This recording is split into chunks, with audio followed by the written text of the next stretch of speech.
So,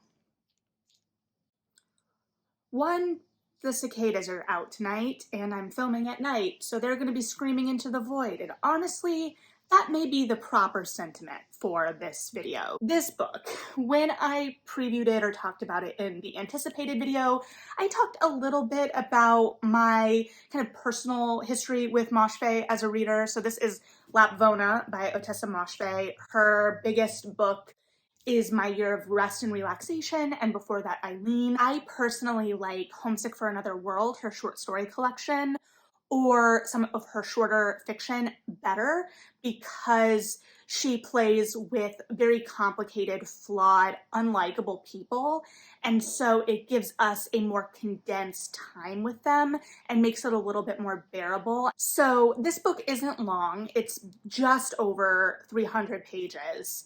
That being said, it feels long, or it felt long to me. I give this a lot of credit when I talked about it because I wanted to like this book. People really respond to Moshfegh's work. I have friends that really like her work, and I wanted to get it. But I think that this book has cemented for me that I am probably just not going to enjoy her work. And to be fair, it did push a lot of her instincts to the extreme, and I'll get into that a little bit more.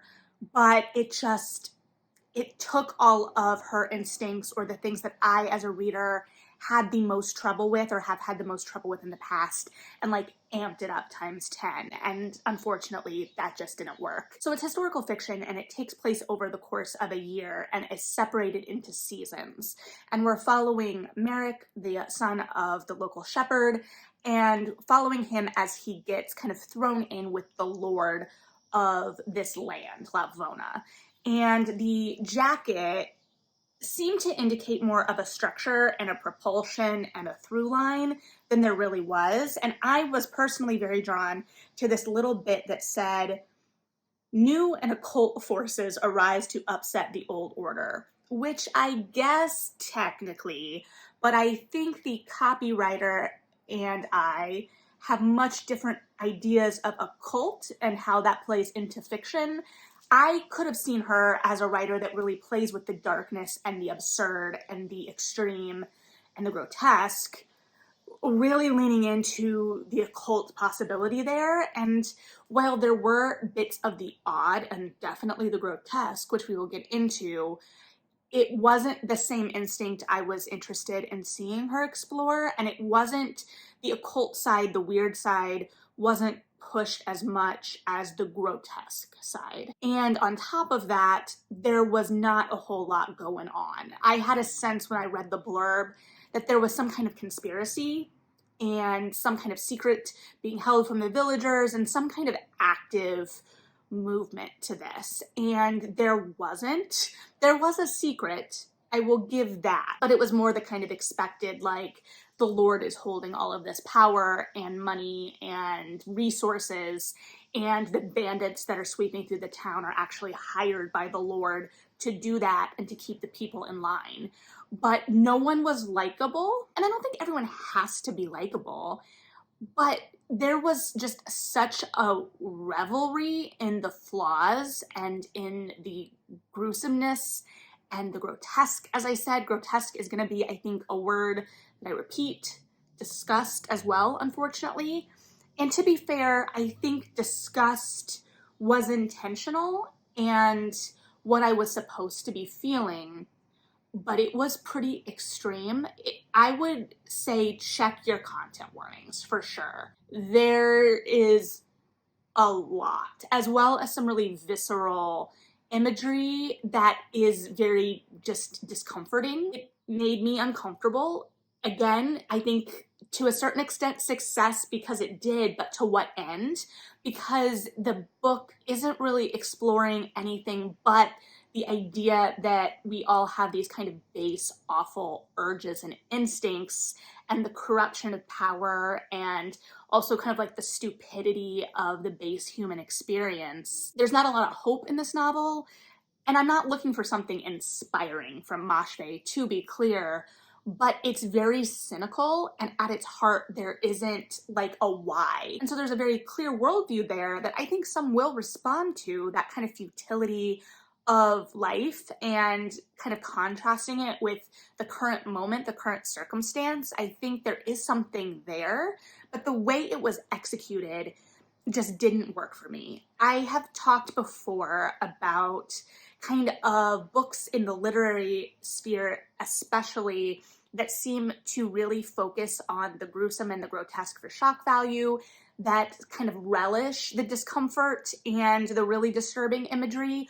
without feeling like they are using them to really forward anything beyond that shock value. And I will now admit in this moment that Moshfegh is one of the authors that I am personally thinking about when I'm talking about that. Not the only one by any means. It's definitely a kind of popular trend, but it is kind of a really interesting juxtaposition because I talk about things that are written and feel of the body a lot, and there is a groundedness to some narratives that I really respond. You can talk about the body without romanticizing it. You can feel a little earthier, a little bit more grounded, or even grotesque in certain situations. I think of Edward Carey's Little, for instance, and that takes kind of like the grossness of the body to the extreme in a way, but it always feels very intentional. And here the way the body is described is often gross, yes, but it feels like it's really just pushing that shock value for us and borders on the line of like 8th grade poop jokes at some points, which I'm gonna circle back to that. But I also think that the way that she describes the body, particularly for some characters like our protagonist, or arguably one of our protagonists, Merrick, the boy, she uses deformity as a way to kind of indicate character in a way that I do not like or respond to or think is a good draw to be making. She seems to be using the grotesqueness of the body, and to be fair, as I said, everyone is gross in this or grotesque in some way, but she really focuses on those descriptors and the reaction, and the way she writes these descriptions really seem to focus on those things in a way that it feels like it's supposed to be leading the reader to draw conclusions about how the character of this character person is being manifested within the physical in a way that I think is simplistic and reductive, and it kind of forwards that idea of morality being tied to beauty without complicating it or undermining it or playing with it in any way that feels significant. Rather, it seems to play into the stereotype, which I think doesn't serve anyone, and especially in this novel where everyone is awful, and you can write about the body in kind of a gross, grounded, very physical, elemental way without it being tied to any idea of morality for that character. So the narrative really mires us in these drawn out descriptions and scenes that are meant to instill disgust in us in readers, I believe, in many ways. There is imagery that I just kind of wish I could scrub my brain of, and I don't consider myself someone that's too easily squeamish. I mean, you know, I don't go to extremes, but I read darker fiction. I love Mariana Enriquez, and she has some real disquieting visuals, but it always feels tied to things. And I will say, I can tell there's intention here. I can tell there was thought put into this, and all of this was being used for a reason. However, as a reader, I just personally don't agree with either the vehicle or the destination, and so it's really just a hard road to travel down to really beat that metaphor to the ground, I guess. So really, we've got this plot, which I use loosely, that's kind of exploring the futility of life over the course of this year. And in the meantime, really making us sit with these really awful visuals and circumstances. And it's a kind of for what? And to be fair, again, I do think that that is the point of the book, is the for what. But we still have to get through some really awful things as readers that don't have a why. I'm not saying they need to have a why, and again, I think that's the point, is these things don't have a why, but there's some really hard material in here. And the tone also doesn't help because it feels almost like it wants to be kind of a black comedy. And it might just not be my sense of humor. I did think about it a lot while I was reading it. I'm like, Do I have friends that would respond to this kind of humor? Is this hearkening back to an older style, a darker style of humor? Is that gonna read the same? Because again, there's nothing new under the sun. People have been writing really disturbing things forever. It's like a modern Jonathan Swift with A Modest Proposal in some ways. But the voice just felt like on the verge of something where it didn't feel like it settled in either place for me, because it was it was a medieval historical in some ways, but it never really felt completely of a place. It felt like a parody of a place.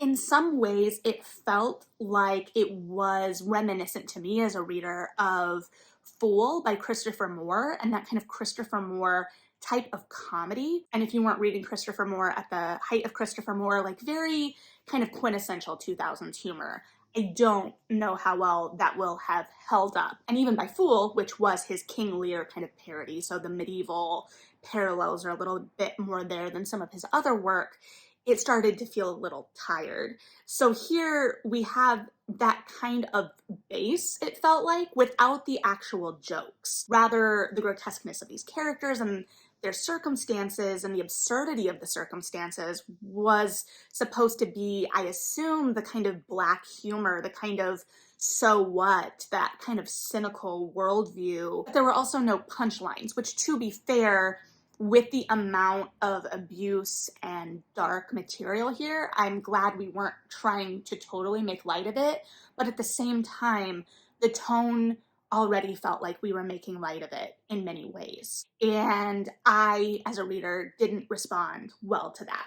So I don't know, but the atmosphere didn't feel completely fleshed out. Rather, it felt like a parody version of a medieval setting. It felt like we were at medieval times after dark, like making jokes about people sticking their nose up other people's butts. So that disgust, like I said, I think is the point. As a reader, we're supposed to be uncomfortable and unsettled, or at least I sure hope we're supposed to be.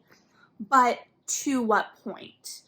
When you are instilling or eliciting these extreme emotions from your reader and then just making them sit in them and not driving home something further. And while I get, like I said, the kind of cynical worldview, this idea of the so what, it's all for what, and the kind of spinning of the seasons and nothing changing, and kind of going through the cycles of life and through generations seeing the same greed and corruption and whatnot, I understand exploring that. And I understand that we're not going to solve that at the end of this book, right? We're not going to be like, here's a happy little bow to make you feel better. That's never going to be where I expect to end up with a Moshfegh. But to be pushing us as readers this hard into that really disturbing place, that disquieting place, to make us sit there and have nothing. It's an artistic choice, and I'm sure it harkens back to specific artistic movements that in this moment I'm not remembering super well.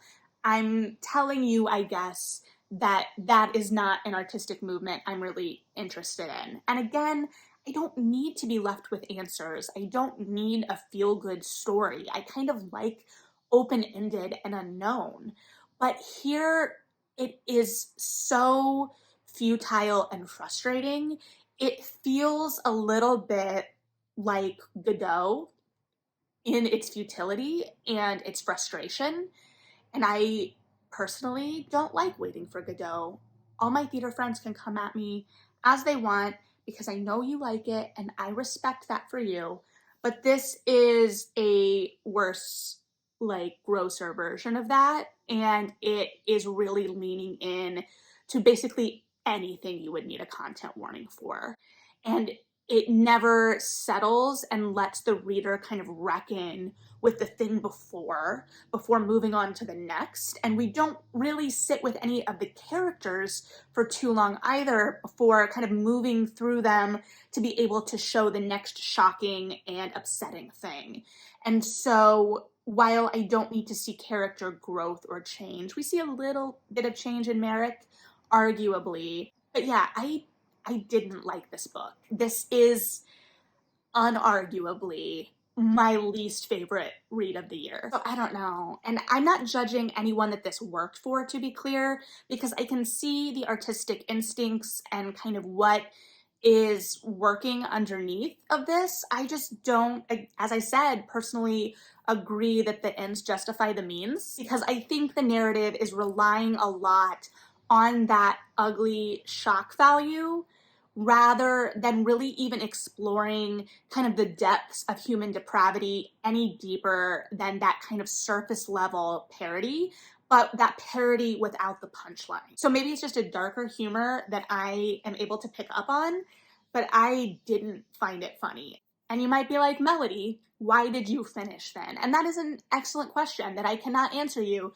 beyond really wanting to be able to sit down and talk about what my emotional reaction to this was and what I thought was feeding into it and having a clear picture of that. I thought the structure of it could have been really interesting because we did, like I said, go by seasons, but I didn't really feel anything within those seasons. And we do see the hardships of the village over those seasons and how the whims of the Lord and the greed of the Lord and the stupidity of the Lord is causing those hardships very directly.